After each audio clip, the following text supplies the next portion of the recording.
Video like जरूर कर लीजिए और ऐसे वीडियो लगातार फ्री में पाने के लिए चैनल को तुरंत सब्सक्राइब कर लीजिए और बेल आइकन को जरूर टैप कर लीजिए ताकि आगे भी सारे वीडियो आपको मिलते रहे। यूट्यूब में फॉलो करते हैं तो प्लीज ये वाला फ्री टेलीग्राम चैनल जरूर ज्वाइन कर लीजिएगा। सारे नोटिफिकेशन सारे अपडेट यहीं पे आते हैं, ध्यान रखिए। नमस्कार दोस्तों, एक बार फिर से आपका स्वागत है वनडे एग्जाम्स बाई ज्ञान सर के इस यूट्यूब चैनल पर।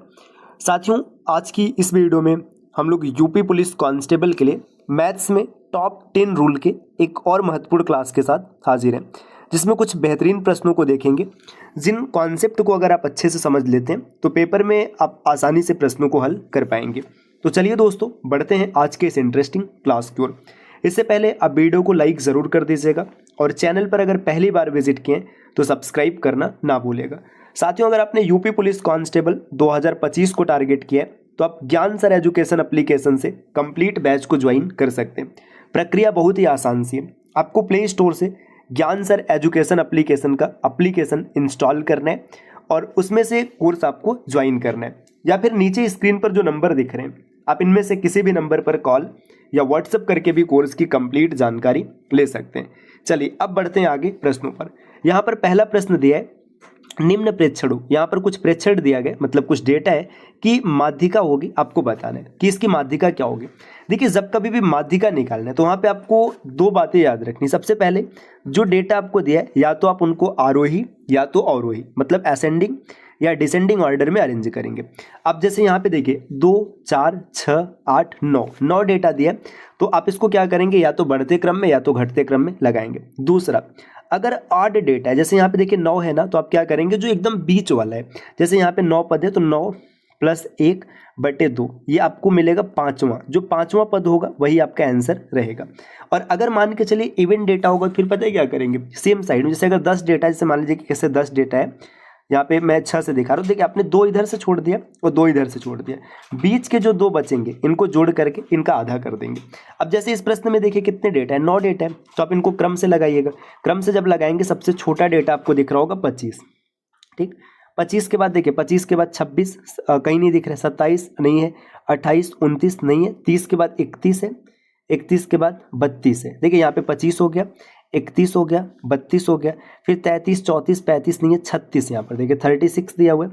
फिर इसके बाद 37, माफ़ कीजिएगा 37 है, 37 है ना, 37 के बाद देखिए 38 नहीं है, 39, फिर 39 के बाद 40 नहीं है, 41 नहीं है, 42 है ना, फिर 42 के बाद 43 2 बार है, फिर इसके बाद 46। देखिए यहाँ पर आप देखेंगे टोटल 9 पद हो गए। तो आप क्या करेंगे, इसमें देखिए 9 1 10 होता है, 10 का आधा 5, पाँचवां पद, जैसे 2, 4 और 5, पाँचवां पद 39 है, तो इसका आंसर बनेगा 39, ऑप्शन नंबर सी। अब ऐसा नहीं कि आपको पूरा अरेंज करना है, ये सब काम नहीं कीजिएगा। पेपर में पता है क्या तरीका होगा, आपने देखा कि 9 पद है, आपको पाँचवां चाहिए, तो देखिए सबसे पहले 25 को छोड़ दीजिए, पहला हो गया, ये 31 दूसरा हो गया, 32 तीसरा हो गया, 37 चौथा हो गया, ये 39, यही इस प्रश्न का उत्तर बन जाएगा। आप डायरेक्ट भी निकाल सकते हैं। अगला प्रश्न दिया, किसी त्रिभुज ABC में AB बराबर 9 सेंटीमीटर और BC बराबर 40 सेंटीमीटर और AC बराबर 41 सेंटीमीटर, तो त्रिभुज कैसा होगा। तो बड़ा सिंपल सा दिख रहा है, एक ट्रिपलेट है भाई, आपने ट्रिपलेट पढ़ा होगा, और जहाँ कहीं भी ट्रिपलेट अप्लाई होता है वो त्रिभुज हमेशा क्या होता है, राइट एंगल ट्रायंगल, मतलब समकोण त्रिभुज होता है। तो आप कितनी आसानी से निकाल पाएंगे कि समकोण त्रिभुज हो जाएगा, इसका आंसर हो जाएगा समकोण वाला, ऑप्शन नंबर ए हो जाएगा।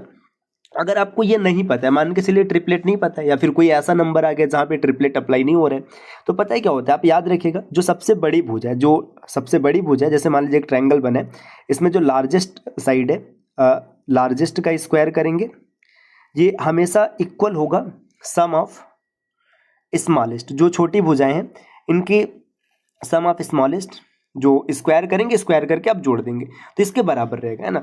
यहाँ पे जैसे एक एग्जांपल मान के चलिए, एक त्रिभुज है, इसकी भुजा ABC ऐसे है, तो A का स्क्वायर जो है ये हमेशा बराबर होगा B के स्क्वायर और प्लस C के स्क्वायर। अगर ये कंडीशन लग रहा है तो ये जो त्रिभुज होगा, त्रिभुज हमेशा क्या हो जाएगा, ये हो जाएगा ये राइट एंगल, मतलब समकोण त्रिभुज बनेगा। अगर ऐसी परिस्थिति लग रही है तब, अगर ऐसी परिस्थिति नहीं लग रही है तो वहां पर अलग स्थिति बनेगी। अगला प्रश्न यहाँ पर दिया गया कि एक घन के प्रत्येक कोण को 50% बढ़ा दिया जाता है, तो इसके पृष्ठीय क्षेत्रफल में कितने प्रतिशत की वृद्धि होगी। देखिए बहुत ही बेसिक सा प्रश्न है, बहुत ही बेसिक तरीके से आप इसको बना सकते हैं। आप आकृतियों को समझिए, आकृतियां 1D, 2D और 3D 3 तरीके की होती है। 1D कहने का तात्पर्य जैसे लंबाई दे दी है चौड़ाई दे दिया है, ऊंचाई दे दिया, ये सब 1D में आते हैं। जो क्षेत्रफल होता है, एरिया, ये हमेशा 2D होता है। जो वैल्यूम मतलब आयतन होते हैं हमेशा 3D होते हैं। अब जब आपको ये पता चल गया, जो 1D का परिवर्तन होता है 1D के सापेक्ष रहता है, 2D में सक्सेसिव लगता है और 3D में भी सक्सेसिव लगेगा। जैसे देखिए यहाँ पे जो कोर मतलब भुजा है, भुजा को 50% बढ़ाया गया। अब आपसे पूछा जा रहा है कि इसका क्षेत्रफल कितना बढ़ेगा। जैसे अगर आपने लंबाई को 50% बढ़ा दिया और क्षेत्रफल की बात कर रहे हैं तो 50 का सक्सेसिव लगा लीजिएगा। 50 प्लस 50 प्लस लिखेंगे 50 गुणे 50 और बटे में 100। इसको कैलकुलेट करेंगे तो 125% आएगा, जो कि आप ऑप्शन देखेंगे, ऑप्शन नंबर डी में दिख रहा है। आप इसको इस तरीके से भी देख सकते हैं। अगर ये नहीं देखना है तो ऐसे समझिए, जो भुजा है इसको 50% बढ़ाया गया। 50% का भिन्नात्मक मान कितना होता है? इसका भिन्नात्मक मान होता है 1/2। शुरू में भुजा 1 था और फिर इसको बढ़ाकर देखिए 2 था, ये बेस है 2 था, इसमें 1 का इजाफा किया गया तो 3 हो गया। अब 2 का से अगर क्षेत्रफल निकालेंगे तो 2 दूना 4 हो जाएगा और 3 तिरिक का 9 हो गया। देखिए 4 से 9 हो गया, कितने का इजाफा हुआ है? 5 का। और बेस क्या है? 4 है। प्रतिशत निकालने के लिए 100 से गुणा कराएंगे तो आपको मिल जाएगा 125%। तो चाहे आप सक्सेसिव से निकाल लीजिए, चाहे इस तरीके से कीजिए, आंसर पर कोई फर्क नहीं पड़ेगा। प्रश्न संख्या 4 दिए, x और y धनात्मक पूर्णांक है तो समीकरण x² माइनस वाई स्क्वायर बराबर 11 को संतुष्ट करते हैं। x² प्लस वाई स्क्वायर का मान क्या होगा आपको बताना है। देखिए x² माइनस वाई स्क्वायर, ये वैल्यू हमेशा किसको संतुष्ट करता है? 11 को। अब इसको आप ओपन कीजिए, आप इसको ऐसे लिख सकते हैं, x प्लस वाई एक ब्रैकेट में और x माइनस वाई दूसरे ब्रैकेट में और बराबर में 11 गुणे में 1। ठीक, x प्लस वाई का मान आप देख लीजिए 11 यहाँ से दिख रहा है और x माइनस वाई को आप देखेंगे तो आपको 1 दिख रहा है। तो यहाँ से आप x प्लस वाई बराबर 11 और x माइनस वाई बराबर 1। अब इसमें क्या करेंगे? एलिमिनेशन लगाइएगा तो x बराबर आपको मिलेगा 6 और y बराबर आपको मिल जाएगा 5। ये वैल्यू आपको पता चल गई, x की वैल्यू 6 और y की वैल्यू 5। आपसे पूछा जा रहा है x² प्लस वाई स्क्वायर। कितना ही आसान सा प्रश्न है। x का मान है 6 तो 6 का स्क्वायर 36 प्लस y का मान है 5, 5 का स्क्वायर 25। 36 और 25 अगर इसको जोड़ेंगे तो देखिए ये आपको मिलेगा 61, जो कि ऑप्शन नंबर सी में दिया हुआ है। अगले प्रश्न पर आते हैं। प्रश्न संख्या 5 दिया गया, आपको बताना है कि ये जो भिन्न दिख रहा है इनका आरोही क्रम क्या होगा। आरोही क्रम मतलब सबको क्रम से सजाना है, तो इसको करना बहुत ही आसान है। देखिए चाहे तो आप भिन्न को दशमलव में बदल के कर लीजिए, चाहे तो क्रॉस मल्टीप्लिकेशन वाले मेथड से कीजिए। देखिए 3/8 दिया गया, इसके बाद 3/5 दिया गया, फिर इसके बाद है 2/3 और 1/2। अगर आप इसको दशमलव में कन्वर्ट करेंगे तो देखिए क्या सीन यहाँ पे देखने के लिए मिलेगा। 3/8, 8 3 24 हो जाएगा अगर दशमलव लगाएंगे तो। यहाँ पे रुके, देखिए 8 3 ये क्या हो रहा है भाई, 8 3 ये मान लीजिएगा, यहाँ पे रुके इसको चेंज कर लेते हैं। देखिए दशमलव लग गया और यहाँ पर हो गया 8 3 24 है ना, 24 हो गया, 6 बच रहा है ना, 8 7 56 है ना, 4 बच रहा है और 8 7 56 और 8 5 40। इसको सॉल्व करने पर इतना आ गया है ना। अब इसको अगर सॉल्व किया जाएगा तो ये मिलेगा 0.6, इसको अगर सॉल्व किया जाएगा तो मिलेगा 0.67 और 1/2 को सॉल्व करने पर 0.5 मिलेगा। अब सबको आपने हल कर लिया, क्रम से लगाना है, बहुत ही आसान सा हो जाएगा। देखिए 3/8 क्या है? ये सबसे छोटा है, मतलब आरोही क्रम में लगाना है तो सबसे छोटा, फिर उससे बड़ा, फिर उससे बड़ा, तो 3/8 सबसे छोटा है। इसके बाद अगर इसके बाद देखेंगे तो इससे बड़ा कौन है? ये 1/2 हो जाएगा। फिर इसके बाद इससे बड़ा कौन है? 3/5 है। और सबसे बड़ा अगर इसमें देखेंगे तो कौन है? ये 2/3 है। तो ये क्रम हो जाएगा 3/8, 1/2 और 3/5 और 2/3। तो 2/3 देखिए अगर आप देखेंगे तो ऑप्शन नंबर ए में है और ऑप्शन नंबर सी में, मतलब ये दोनों तो उत्तर नहीं हो सकता। ठीक, अब 1/2 से शुरुआत है तो ये भी एलिमिनेट हो गया, ऑप्शन ए इस प्रश्न का उत्तर हो जाएगा। कितनी आसानी से आपने इसे हल कर लिया।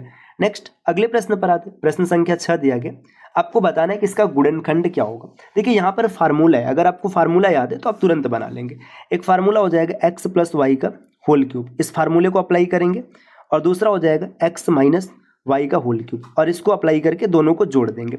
अगर तो इसका फार्मूला अगर याद है तो आप तुरंत आंसर निकाल लेंगे, और फार्मूला नहीं याद है तो फंस जाएंगे। देखिए इसका फार्मूला है x cube plus y cube और प्लस 3xy स्क्वायर और प्लस 3xy स्क्वायर। इसको हमने ओपन करके डायरेक्ट लिख दिया। इसको देखिएगा x cube minus y cube minus 3xy square और प्लस 3xy स्क्वायर। अब इसको क्या किया जाएगा, देखिए जो कट रहा है काट दीजिए, ये प्लस माइनस आपस में कैंसिल हो गया, आपको मिल गया 2x क्यूब और प्लस 6xy स्क्वायर। यहाँ से 3x कॉमन कीजिएगा, जैसे ही कॉमन करेंगे तो आपको 2x कॉमन कीजिएगा, तो जैसे कॉमन करेंगे तो मिलेगा x square plus 3y square. तो ये डायरेक्ट भी फार्मूला याद रखा जा सकता है, सीधा सीधा फार्मूला याद रख सकते हैं। तो सीधा याद रहेगा तो आप डायरेक्ट आंसर बना लेंगे, नहीं याद रहेगा तो कैलकुलेट करके करना पड़ेगा। तो मैंने कैलकुलेट करके दिखा दिया। x प्लस वाई का whole cube plus x minus y का होल क्यूब जो होता है ये फार्मूला होता है और 2x और ब्रैकेट में x square plus 3y square. अगले प्रश्न पर आते हैं। नेक्स्ट यहाँ पर दिया गया प्रश्न संख्या 7 है कि 2x minus 1/x is equal to 6 है, तो 4x square plus 4x square का मान क्या होगा। देखिए x plus 1/x is equal to, अगर ये माइनस दिया तो माइनस कर लेते हैं, माइनस है 1/x इज इक्वल टू, अगर कभी n दिया हो तो x square plus 1/x square की जो वैल्यू होता है n स्क्वायर प्लस 2 होता है। आप कहेंगे इससे क्या लेना है, अब भाई x की जगह 2x दिया और यहाँ पे देखिए इसका स्क्वायर कर दिया गया, तो वैल्यू 6 दिया हुआ है, n का मान कितना है 6, तो अब अप्लाई करेंगे n स्क्वायर प्लस 2, 6 6 का 36, 36 और 2 38। ऑप्शन नंबर ए इस प्रश्न का उत्तर बनेगा। अगले प्रश्न पर आते हैं। प्रश्न संख्या 8 दिया गया कि दो संख्याएं हैं जो कि 5 और 6 के अनुपात में है, यदि दोनों में से 8 घटा दिया जाए तो 4 और 5 के अनुपात में हो जाता है। संख्याएं बताइए। देखिए एक संख्या है 5x, दूसरी संख्या है 6x, ठीक, इसमें से माइनस किया गया 8 और इसमें से भी माइनस किया गया 8, तो यहाँ पर आपको मिल गया कितना 4x और यहाँ पर मिल गया कितना 5x। अब एक चीज़ ध्यान दीजिएगा, इसमें से 8 मतलब घटाने पर 1 यूनिट की कमी आ रही है और इसमें से भी 8 घटाने पर 1 यूनिट की कमी आ रही, मतलब 1 यूनिट की वैल्यू 8 हो जाएगी। देखिए ना सीधा सीधा 5x से 4x हो गया, 6x से 5x हो गया, यहाँ पे डिफरेंस कितने का है 1 यूनिट का है 8, मतलब x की वैल्यू 8 हो जाएगी। अब आपसे पूछा जा रहा है कि संख्याएं, तो 8 पंचे 40 और 8 छका 48, तो कितना आसान प्रश्न, 40 48, ऑप्शन नंबर ए।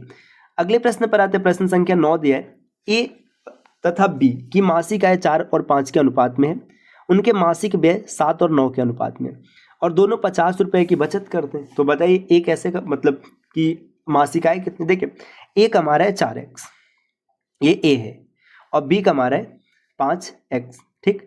अब ये खर्च करते हैं, ए खर्च कर रहा है 7y और बी जो है ये खर्च कर रहा है 9y, और इसका जो डिफरेंस है ये 50 रुपये और इसका जो डिफरेंस है ये भी 50 रुपये।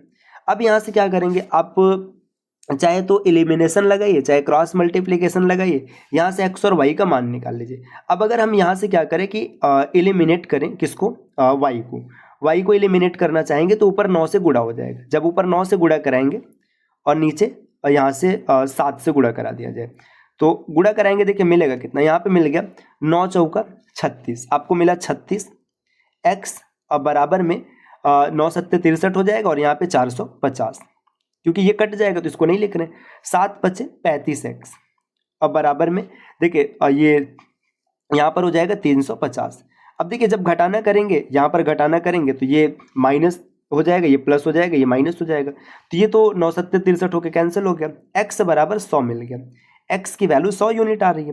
तो आपसे पूछा है कि ए की मासिक आय, ए की मासिक आय कितनी है 4x, तो 400 रुपये हो जाएगा, ऑप्शन ए इसका उत्तर हो जाएगा। अगर बी की आय पूछता तो 500 हो जाता। अच्छा व्यय की बात करेगा तो आप y निकाल के तब हल करेंगे। प्रश्न संख्या 10 दिया है कि 36 किलोमीटर प्रति घंटा की चाल से चल रही 110 मीटर लंबी रेलगाड़ी, यहाँ पे बताया गया कि उसे 132 मीटर लंबे पुल को पार करने में कितना समय लगेगा। देखिए 110 मीटर की रेलगाड़ी है प्लस 132 मीटर के पुल को पार करना है, ये दूरी हो गई जो उसे चलना है। स्पीड कितना है 36 किमी प्रति घंटा, 36 किमी प्रति घंटे को मीटर प्रति सेकंड में बदलना है, तो आप ये कर लेंगे 5/18 से गुणा कर लेंगे, बराबर टाइम मिल गया।